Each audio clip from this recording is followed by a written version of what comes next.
Hey, Larken Rose here. I don't usually talk about economics because, first of all, there's a million other people who do it better than I do. But more importantly, in a free society, I think most of that just takes care of itself, as I've explained before, and it doesn't matter if we understand how everything works, because in a free society, the people doing stuff that works are the ones who will be successful. I wanted to talk about the things today which warp what would otherwise be the useful and legitimate incentives and disincentives in economics. And what I mean by that is in a free society where there isn't coercion and there isn't fraud and there's, people own themselves and they're trying to profit from things, the best way to do that is by creating things that other people want, creating value for other people that they will voluntarily pay for. Goods and services of a million different kinds. And you can still see a whole bunch of that even in the economy we have today, despite the tentacles of regulations and taxation and everything. But in a free society, there's a big incentive for people to actually serve their fellow man, and altruism has nothing to do with it. It's the fact that if you want to benefit yourself, the way to do that is to benefit other people, so they want to give you their money, so they want to voluntarily purchase things from you.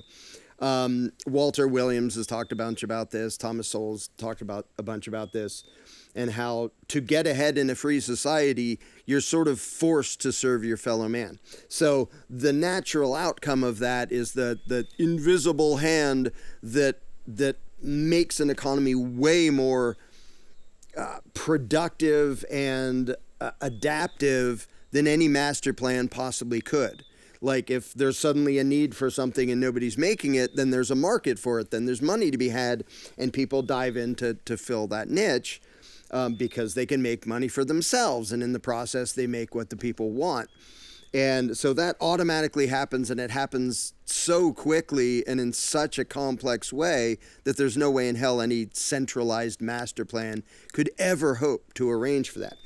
But I wanted to talk about how today there are a few things that completely mangle that and destroy the power of voluntary exchange, creating a prosperous and more or less just society. Now, I have to start with the fact that some of them are actually voluntary and would still exist without government. Some of the things that sort of warp it so that it isn't just incentives for doing productive good stuff and disincentives for doing bad stuff.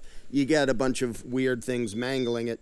Like today, you have people who get weird fame and fortune for the dumbest reasons, but they get 5 million clicks on, YouTube or TikTok or whatever, and they make a whole bunch of ad revenue by making an ass of themselves or doing something stupid. Or so now, the fact that people want to watch that demonstrates that, weirdly enough, that's still adding value according to the people watching it, because the fact that they choose to watch it means they value it. Now, I kind of think it's stupid and pathetic, but oh well. But there's nothing like immoral and coercive about that. It's just kind of pathetic that some jackass making a fool of himself might make a huge pile of money, whereas somebody actually like working to build houses or fix people's plumbing is going to make less than that by actually doing productive manual labor. And those things are still going to happen in a free society. There's also the fact that when a society gets really dang prosperous and you have people handing down to their kids, whether as inheritance or while they're still alive, handing down to their kids the wealth, you have a bunch of kids who haven't produced a damn thing for anybody but are totally rich and spoiled, and there isn't that incentive for them to be useful to anybody. And so a lot of them just aren't. They sit on their asses and play video games and become self-centered, narcissistic imbeciles. And in that case, the parents have to sort of make sure they're not creating an incentive to be worthless, because you can voluntarily do that too by, giving your kid everything he ever wants and making him into a spoiled, entitled mentality twit. You can do that voluntarily too, and it's still not good for people. Another thing is that I would complain about a little bit is the stock market, which sort of becomes a gambling thing. That the principle is perfectly valid of people can invest in a company they think is going to do well. But eventually it sort of becomes a guessing game, and the productivity of the companies kind of becomes secondary. And then it's just a guessing game of what's going to be worth stuff, and stocks are flying up and down like crazy, not necessarily related to whether those companies are actually producing anything of value, but it's more like it becomes gambling. The stock market just becomes Las Vegas, where you're just guessing what's going to do what when, not even based on what the companies do, but just based on your wild guesses and looking at charts and stuff. And then the last example I have of the voluntary mangling of incentives and disincentives is like the lottery, where there's an incentive, especially for poor people, to waste money on getting nothing. And if they win, they get a huge pile of money in exchange for doing nothing and producing nothing. So it's a gambling game. And I could, throw a bunch of gambling in as well, because it's the same phenomenon. Now, people like to play it, so even there you could say, well, they get some enjoyment out of playing the lottery, even if they lose, which almost everybody does every time. But it's still it's not really producing anything other than, okay, you're temporarily entertained, and then you scratch it off and see you got nothing and not so entertained. But I'm not for trying to forcibly end any of those, because they're all voluntary. You can't base a complex economy just on those things. Well, we'll have a lottery, and we'll have TikTok, and we'll have like OnlyFans, and we'll have people waiting to inherit money from other people. Well, none of them's producing like food or shelter or anything like that. So that can't be a whole economy, but there can still be that sort of worthless part of an economy on top. But here's the part that really matters, is the involuntary influences, which come from government every single frickin' time. And when people look at economics and they go, well, look how this things work, and they don't understand the influence that government coercion has, they think that's just natural. Like they look at people with, giant corporations that own almost everything, and they go, well, this is why we need government to protect us from this. And they don't get the only reason that exists is because government allows it to exist through coercion and through regulatory squashing of competition and a whole bunch of different other things. And so people, they learn economics under the government plan, and the result is they don't understand anything about economics because it's all artificial and it's all interfered with. Now, the most obvious example of involuntary interference with economics is taxation, where the more productive you are, the more the parasitic ruling class steals from you, which creates a whole bunch of really weird incentives, not only punishing people for being productive, but the entire tax code convinces people to do really bizarre things. And there's a bunch of things like, oh, I have my 401k. Do you know why it's called 401k? Because Section 401k of the tax code makes a bunch of stupid rules that makes people decide to arrange things such to try to minimize their tax burden. And there's a bunch of other things, and some of them are really complex and ridiculous, like the way life insurance policies can be used as a way to have investment income that doesn't count as taxable because it's inside the shell of a whole life policy. And people do that, and I'm perfectly fine with people doing that.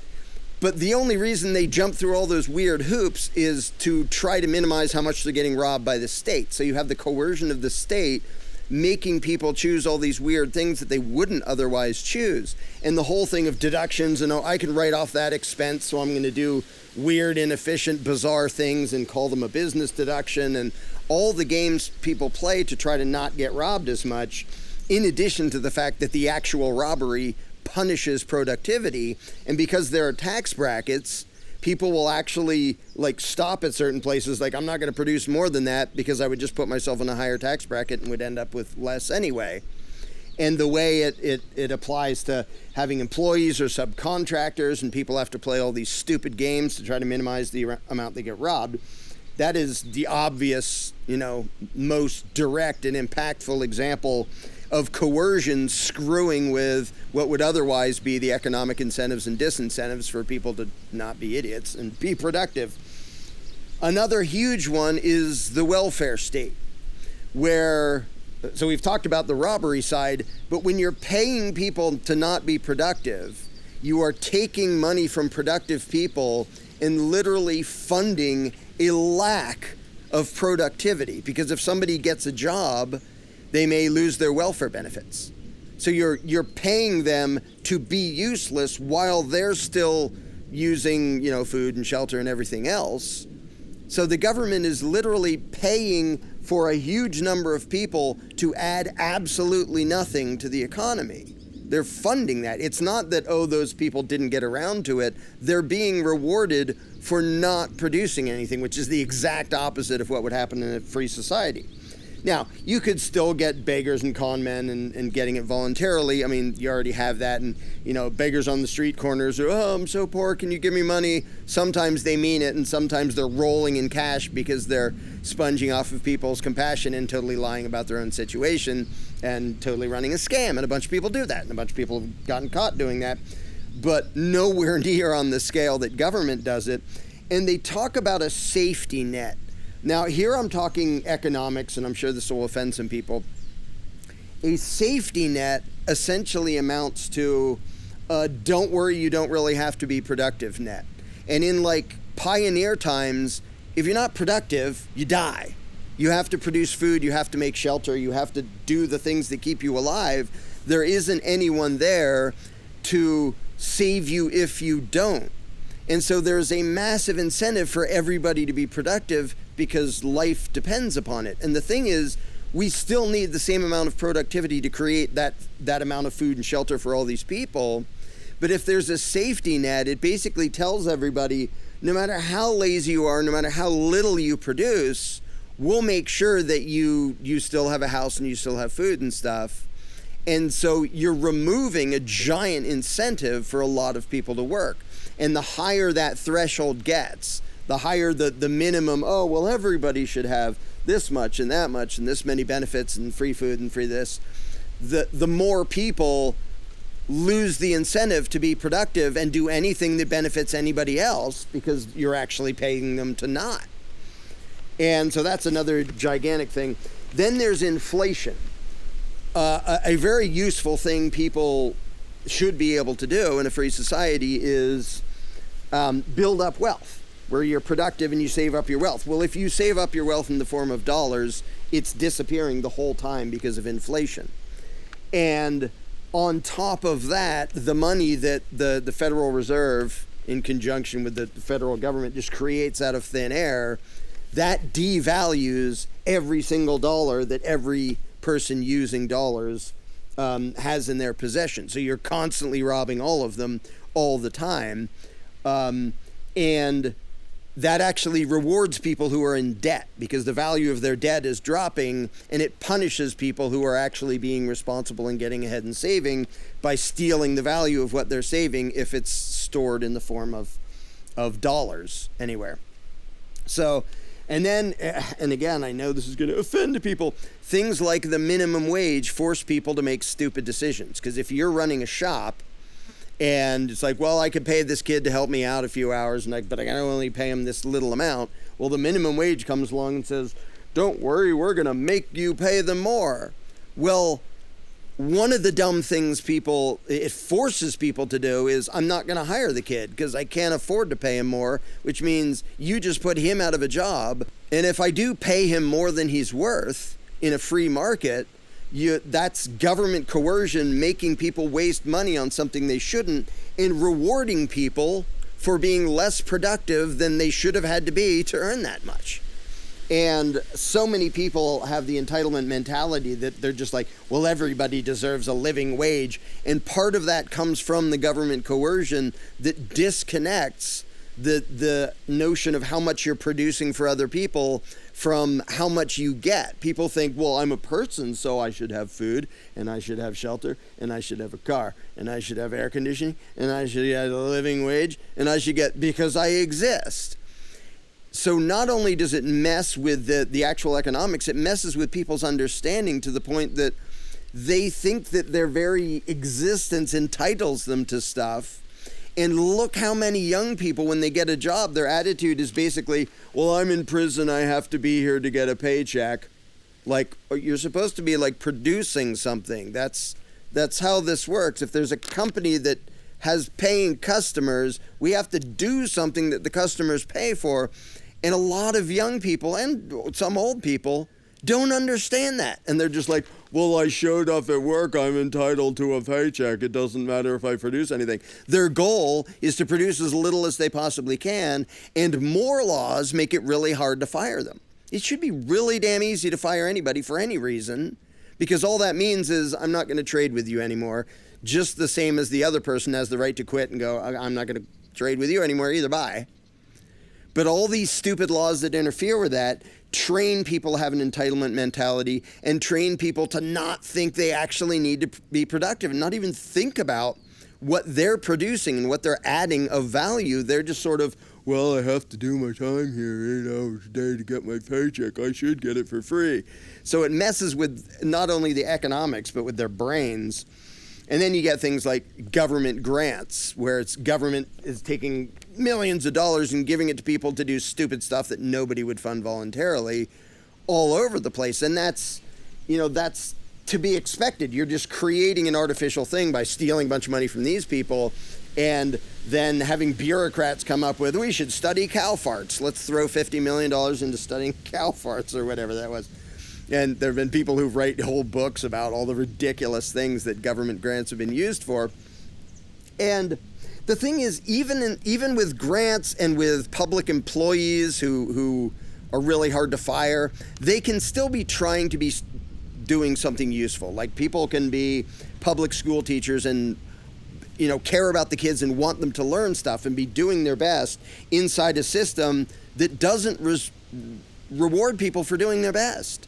And you have whole government departments, basically every government agency you can think of. Not only is it using up a massive amount of stolen loot, because that's what everything government does is funded by, is stolen loot, but in every way they stick their tentacles into the economy and into society, they are interfering with what people would choose to do, with what they would choose to produce, and interfering with the fact that should be incentivized by what other people want to pay for, not by what weird government regulations and commands dictate. You have to do this and you need to do, you want to build a porch on your own house? Well, you have to get this permit and after that permit, and we got to pay a bunch of worthless bureaucrats to just get in the way and be obnoxious, and hopefully you can get their permission. Like, how many people have experienced that firsthand? I know I did. I wrote a whole frigging book about it called Parasites on Parade. The ridiculousness of the parasites interfering with something as basic as I'm building something on my own property and none of the neighbors mind. So why are you bureaucrats meddling in here? So when you get all those factors messing things up, the way to be financially successful now is to be a lying crook who kisses the ass of government.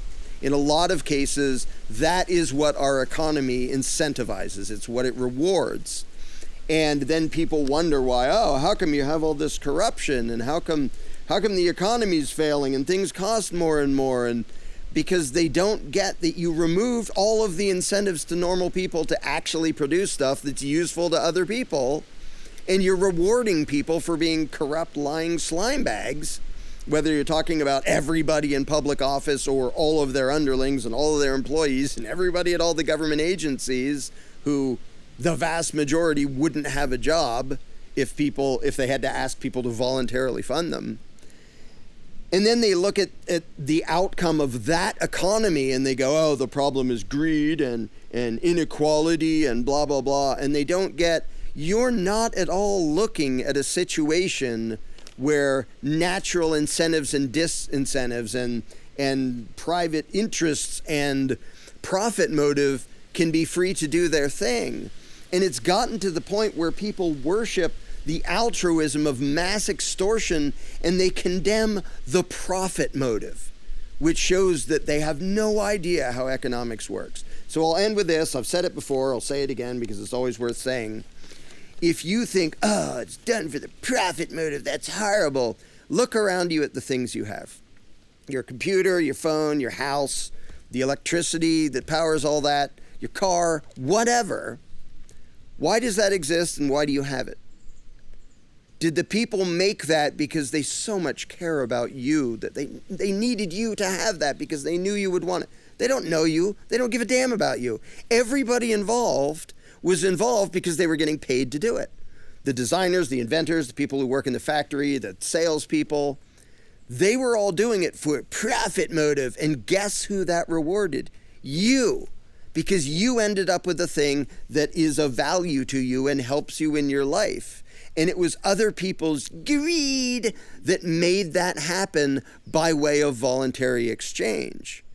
And the weird thing is people condemning that greed and profit motive, being completely oblivious to the fact that your life is as easy as it is as a direct result of the greed and profit motive of lots of people you've never met who made your life 1,000 times easier without knowing you or really caring about you personally, because they don't even know who you are.